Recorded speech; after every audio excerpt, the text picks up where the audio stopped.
Starts with Duke Vincentio, who is Duke of Vienna, and he decides to go away because the city is kind of rife with vice and corruption. So he says, I'm going to go away and I'm going to leave you, Angelo, one of his deputies, in charge.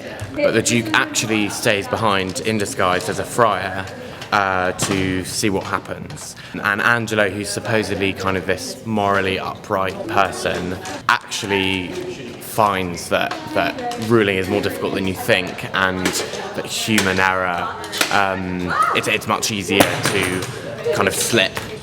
So I'm playing Isabella, who starts off the play going into a nunnery, and then this kind of like drugged up, crazed friend of her brother's comes into the nunnery where she's working, or starting off, and says that her brother's in prison and that the government's changed, so he's going to be sentenced to death.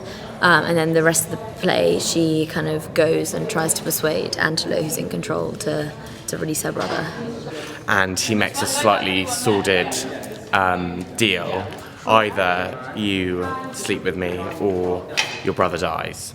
And then by the end, in sort of classic Shakespearean style, it's supposedly resolved and all the ends are tied up, but it's more kind of distressed and fraught than that. It's great though, because it's one of those problem ones where it's a real mixture of kind of tragedy and comedy, and it doesn't really, although the final scene seems to be kind of neatening it all up, actually I think the way we're doing it makes it clear that it's not as simple as it might seem on a first reading.